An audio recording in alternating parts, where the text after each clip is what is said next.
Hello and welcome to my channel. Thanks a million to everyone who likes, subscribed and commented on my videos. I really appreciate it. Hope you enjoyed the next 3 stories coming up.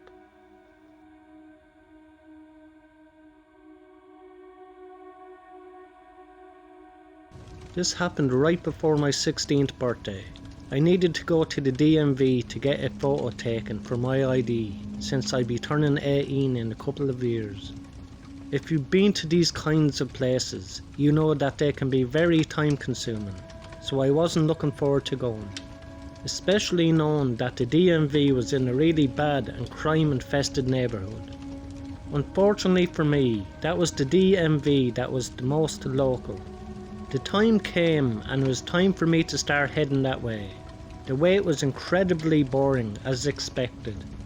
However, about an hour after I got there was an announcement that came over the loudspeaker for the faculty to come talk in a room.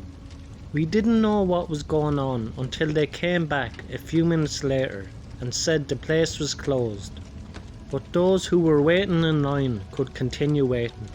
I didn't know what could have happened, but I didn't have to wonder too long, because my mom told me she overheard a janitor talking to some lady about a shooting which occurred around the corner.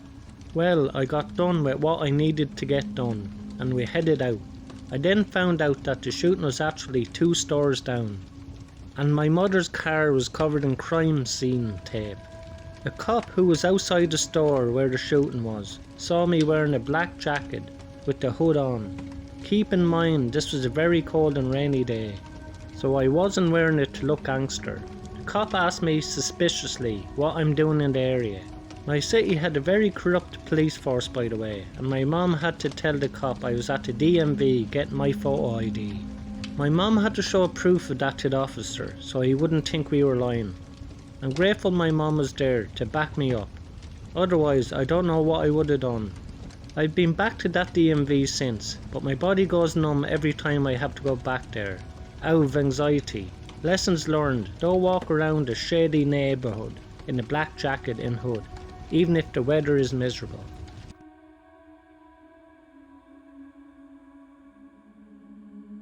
So for context, I moved into my new house about a year or 2 ago.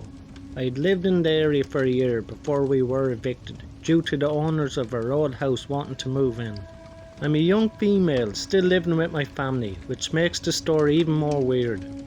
When you look out my window you see my fence and then a house. The first encounter I had with this man was late at night. It was with some friends while our parents were out at a party.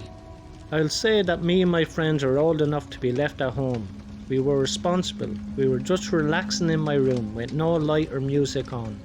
We had turned the TV off when we were alone at one point. We heard my dog start barking for a good 10 minutes.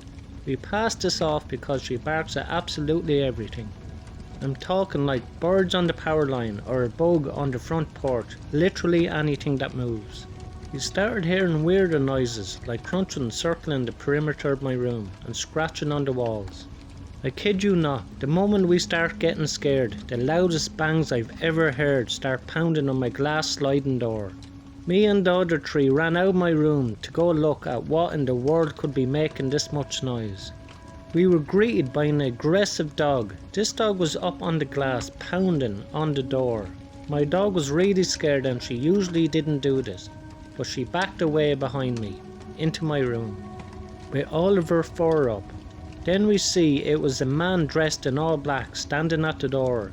We were all standing perfectly still, but I guess my friend's flight response went off, and just as he jumped to lock the door, the man reached for it too. My friend yelled, "What are you doing here? Who are you?" And he responded with a simple "I don't know" and walked off with his dog, who was on a leash. When our parents got back we told them about him. They asked us why we didn't call them. Truthfully, I know we should have, but I didn't want to ruin my mom's birthday party. I've learned from this 2 days later. My mom confronted our neighbour, who was mowing the lawn. He said that it was in fact him and that his dog had ran into our gate and he had to go get the dog back.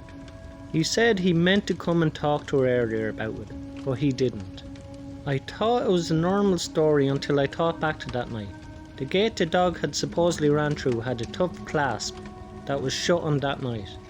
We had it there so our dog can't get out and so nothing else can come in, but you can open it by hand, meaning that this man opened the gate and let himself and the dog in. My theory is that he heard the music stop and didn't see lights from my house, so he decided that he was going to come, and I don't know, rob us or creep on us. The noises we heard must have been him scaling the perimeter of my room for 10 minutes before attempting to enter. We filed the police report and nothing happened for a few months until one night I was in bed almost asleep, but still getting comfy. I sat up to rearrange my pillows and turned around so I could properly make it comfy. That's when I saw a face outside my window, staring back at me. Whoever it was wearing a black face covering. And I texted my mom and I froze. I heard moving and then my mom came and checked it out, but there was nothing there. I know this wasn't just my imagination. My neighbour's lights are visible from the crack in my curtain, but the face was covering a majority of the light. Ever since then, I have noticed them watching. I don't know what to do.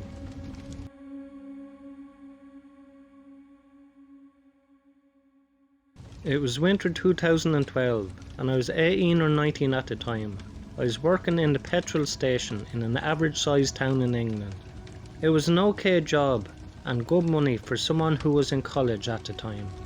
But it was just a shame that it was a weekend job, because while my friends were out getting drunk and having fun, I was in the petrol station serving taxi drivers and an occasional drunk. Anyway, back to the story. It started off just like any other night. Serve people, clean up, do stock, and the average night shift work. Since it was winter, the night was really dark and you could only see faint outlines of people walking back and forth, even with street lights. The place where I worked was situated across the road from a pub and had an alley running beside it that led right into a housing estate. Around 3 to 4 AM, as I finished cleaning a set of shelves, I noticed a figure standing in the alley, just out of light, but just enough to hide his face. You could also make out his clothing. I initially brushed it off as somebody waiting for a taxi, as it seemed harmless enough. I sat down in my chair behind the counter and looked at my phone and played some games for a bit. When I looked up, it was 5 AM and he was still there waiting, watching me. To make my situation worse, after 5 there's hardly any traffic or passers-by. I had a gut feeling that he had some harmful intent. I was safe, however, as I was locked in till morning. I stared back in a trance, trying to keep an eye on whatever he would do next. After a while I really needed to use the bathroom, so I went, and came back thinking and hoping that he might have just walked off, but he didn't, and he was still there. I then decided not to do the last of my duties for the night until my co-workers came in to start their shifts, as my last job was to take out the garbage in boxes. It got to about 6 AM and the figure faded back into the alley, and I didn't see him for the rest of my shift. When my co-worker arrived, it was still dark, and I usually walked the 10 minutes back home, but I got a taxi home after that shift, since I felt that the guy could be anywhere still watching me. I told my co-workers and family members about my experience, and they said they personally haven't experienced anything like it, and wouldn't like to either. I was very nervous when doing shifts from then on, feeling like as soon as I let my guard down, he would strike. But thankfully nothing else happened. After that I quit the following summer to go to university. It's safe to say I don't want to meet that person in the shadows from that night. Once again, thanks a million to everyone who like, comment and subscribe to my videos. I really appreciate it. If you enjoyed these stories tonight, you will enjoy the 3 stories in the box above.